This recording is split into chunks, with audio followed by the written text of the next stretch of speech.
You think it is bad luck.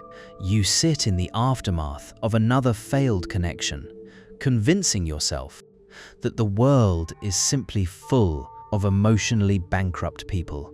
You tell your friends that you give too much, that your capacity to love is a curse in a generation that only knows how to leave.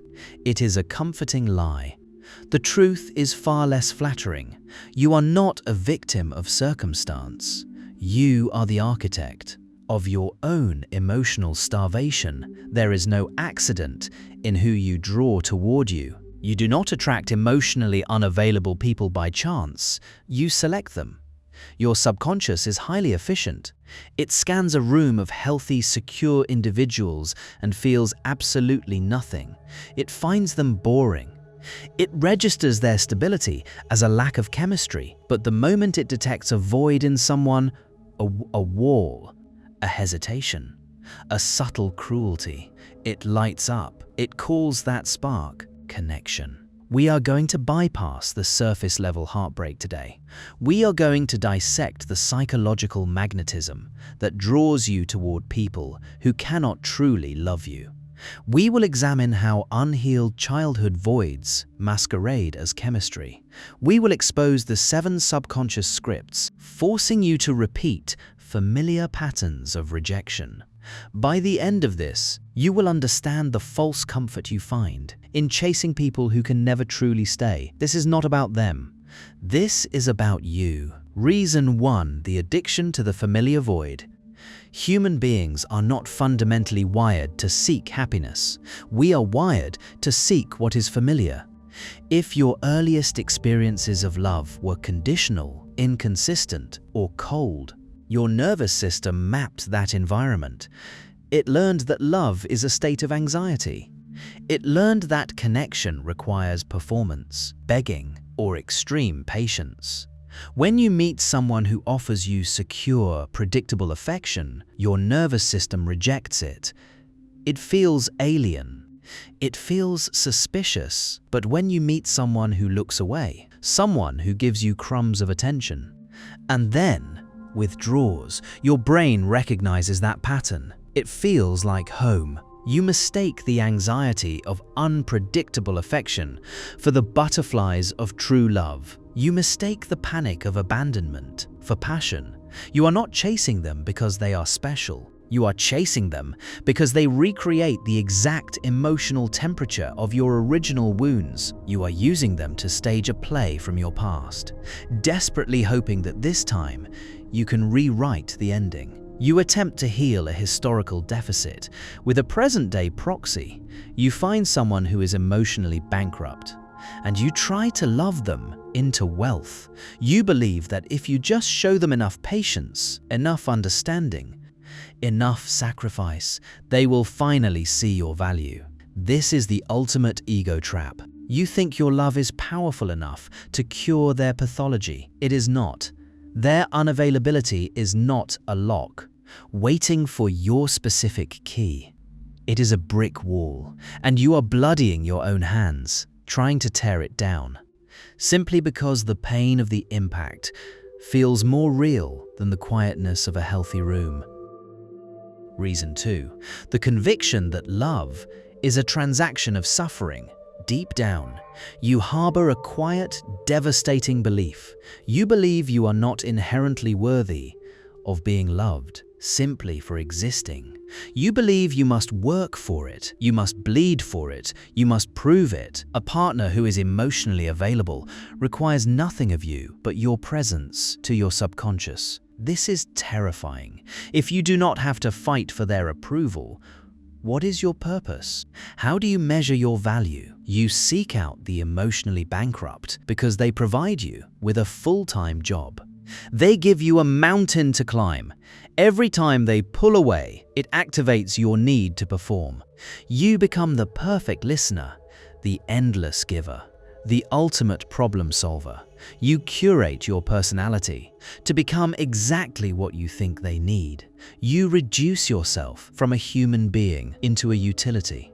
You think you are being romantic. You are actually being transactional. You are trying to buy their love with your sacrifice. You convince yourself that if you endure enough of their coldness, the universe will eventually owe you their warmth. You treat your suffering as a currency. You keep a mental ledger of all the times you swallowed your pride, all the texts you carefully drafted, all the boundaries you let them cross. But emotionally unavailable people do not accept this currency. They will consume your patience. They will drain your empathy. They will take everything you offer and still remain exactly as empty as the day you met them. And when they inevitably leave, you will not blame their emptiness. You will blame your own inadequacy. You will tell yourself you simply did not try hard enough. The cycle remains perfectly intact. Reason 3. The hidden terror of true intimacy. You complain constantly about their distance. You cry about the walls they build. You write paragraphs in the notes app of your phone about how you just want to be seen, to be held, to be known. It is a brilliant disguise. In reality, you are terrified of being truly known. If you were to choose a partner who is completely available, someone who looks at you with unblinking focus, someone who wants to see your shadows, your flaws, and your quietest shame, you would panic. True intimacy requires absolute vulnerability. It requires standing naked in the light and allowing someone to perceive you without the armor of being the fixer or the savior. Emotionally unavailable people are safe. They are the perfect shield because they are so consumed by their own neuroses, their own avoidance, and their own ego. They never actually look at you. You never have to worry about being exposed because they are not paying attention. You can hide your deepest insecurities behind the massive chaotic shadow of their dysfunction. You focus entirely on their problems, so you never have to sit in the silent room of your own mind and face yourself. Their inability to connect guarantees that your own fear of connection will never be tested. You choose people who cannot stay because subconsciously you do not want them to. You want the illusion of love without the risk of actual exposure. Reason 4. The illusion of control through predicted failure. Uncertainty is the human mind's greatest enemy. We would rather know we are going to suffer than wait in suspense. For the outcome, healthy love is entirely unpredictable. It involves trusting another human being with the power to destroy you and hoping they choose not to. That lack of control is agonizing to a hyper-vigilant mind. But a partner who cannot love you, they offer absolute certainty. You already know the ending. You know they will disappoint you. You know they will eventually pull away. When things get too close, your subconscious chooses them because their rejection is a scheduled event. You control the narrative. By selecting a game you are guaranteed to lose, you sit and analyze their mixed signals. You dissect their texts. You treat their psychology like a puzzle that only you can solve. This mental gymnastics keeps you occupied. It gives you a false sense of agency. If you can figure out exactly why they pull away, you believe you can stop it. But understanding their trauma does not cure it. You are a bystander taking notes on a sinking ship, pretending that mapping the damage will keep you from drowning. You get to be the architect of your own heartbreak, and in a strange, twisted way that feels safer than being blindsided. When they finally abandon you, there is no shock. There is only the grim satisfaction of a prophecy fulfilled. You get to whisper to yourself, "I knew it." You preemptively break your own heart by choosing someone who is already broken. It is a defense mechanism disguised as a tragic romance. Reason 5. The addiction to potential. You do not fall in love with people. You fall in love with blueprints. You look at an emotionally stunted individual, and you do not see who they are. You see who they could be. If only they had the right guidance. If only they had you. This is the trap of the fantasy bond. You are having a relationship with a ghost, a projection of a future that does not exist. When they give you a single moment of vulnerability, a fractional glimpse of warmth, your mind captures it. You build an entire false reality around that one microscopic instance. You use that fleeting moment as evidence. To ignore years of consistent neglect, you tell yourself, "I have seen their true self." You are lying to yourself. Their true self is the consistency of their absence. Their true self is the coldness. The warmth was the anomaly. This addiction to potential is rooted in arrogance. It is a quiet, hidden narcissism. You assume your love is the missing ingredient in their psychological makeup. You assume you are the exception to their rule. They have failed everyone else, but they will not fail you because you are different, because you see them. This arrogance blinds you to a brutal fact. You are not an exception.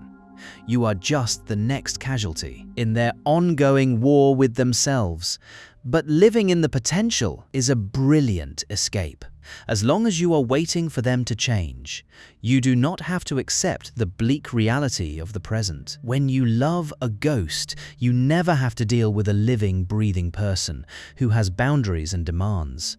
A blueprint never argues back. A blueprint never asks you to evolve. You invest in their potential, so you do not have to bankrupt your own reality. You build a cathedral in your mind while standing in a ruin. Reason 6. The validation of the unyielding. You harbor a deep, unacknowledged contempt for that which is freely given. If someone arrives fully formed, emotionally available, and ready to connect, your subconscious immediately devalues them. You perceive their availability as a lack of worth. You think subconsciously that if they are so easily obtained, they must not be valuable. You only respect a fortress. You only value what is kept locked behind reinforced steel. You view love not as a mutual exchange between two equals, but as a conquest. You are drawn to the emotionally unavailable because they represent the ultimate psychological prize. If a person loves everyone, their affection holds no currency. But if a person loves no one, if they are notoriously cold, detached, and guarded, and you manage to extract a single drop of warmth from them, you feel like a god. You want to be the exception. You want to be the sole individual capable of thawing the ice. This is not about romance. This is about ego validation of the highest order. You want to prove your own supremacy by succeeding where everyone else has failed. When they finally throw you a crumb of attention, your brain floods with a massive dopamine spike. You mistake this neurochemical addiction for a profound spiritual connection. You are functioning exactly like a gambler at a slot machine. The intermittent reinforcement, the long stretches of nothing followed by a sudden, unpredictable reward, hijacks your nervous system. You do not value a glass of water handed to you. You only value the water.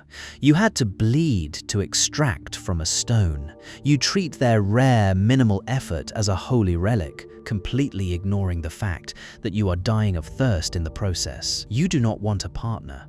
You want a mirror that reflects back your own omnipotence. And when they refuse to be conquered, you do not walk away, you just double down on your bet, convinced that the next pull of the lever will finally yield the jackpot. Reason 7. The terror of your own internal silence. Look closely at your life. When you are not entangled with an emotionally unavailable person, look at the quiet moments. A Sunday afternoon with no texts to analyze. An evening with no manufactured crisis. How does that silence feel? For you, it is not peaceful. It is agonizing. Chasing a ghost is a full-time occupation. It requires immense mental energy. You spend your mornings dissecting their tone of voice. You spend your afternoons drafting the perfect, detached response to their mixed signals. You spend your nights analyzing their social media activity, looking for clues to a puzzle that has no solution. This chaos serves a vital hidden function. It is a highly effective distraction. As long as you are obsessing over their psychology, you do not have to look at your own. As long as you are agonizing over their emptiness, you never have to face the terrifying, cavernous void inside yourself. You use their unavailability as a drug to numb your own existential dread. The anxiety they cause you is painful, yes, but it is a familiar pain. It is a sharp, loud noise that drowns out the quiet, lethal whisper of your own lack of purpose. If you were to walk away from them right now, the drama would end, the high-stakes emotional theater would shut down, and you would be left entirely alone in an empty room with nothing but your own mind. You do not chase them because you love them. You chase them because you are terrified of who you are. When you are not suffering for someone else, you tolerate their emotional starvation because it gives you a reason to complain, a reason to strive, and an identity as the tragic, unappreciated giver. Without them, you would have to take responsibility for your own happiness. And taking responsibility for yourself is the one thing you are truly, deeply afraid of. You now have the architecture of your own self-destruction laid bare before you. The 7 scripts, the 7 elaborate lies you tell yourself to justify living on a diet of emotional crumbs. You have looked at the blueprint of your own psychological prison, but do not mistake awareness for liberation. For a mind like yours, understanding the mechanism of the trap is often just the newest form of procrastination. You will be deeply tempted to take everything we have just discussed and use it as a weapon against yourself. You will intellectualize your pain. You will analyze your subconscious motives to the point of exhaustion, using your newfound self-awareness as an excuse to remain exactly where you are. You might even try to use this insight to understand them better. You will think, if I can just explain to them that we are caught in a trauma loop, maybe they will finally wake up. They will not. Do not insult your own intelligence by pretending that a psychological breakthrough on your end will somehow cure the emotional bankruptcy on theirs.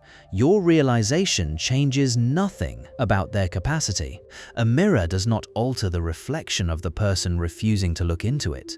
The brutal reality you must face is the death of your own ego. You have to admit that you were wrong. You have to stand in the wreckage of this connection and admit that your love was not magical enough to heal them. Your patience was not profound enough to change them. Your sacrifice meant absolutely nothing to a system that was designed to consume without producing. Admitting this is an agonizing blow to your vanity. You wanted to be the savior. You wanted to be the architect of their redemption. You wanted the narrative of the tragic hero who loved the unlovable back to life, but you are not a hero. You are just a casualty in someone else's refusal to grow. So what happens when you decide to walk away? If you expect it to feel empowering, you are entirely mistaken. It will not feel like a victory. It will not feel like stepping into the light.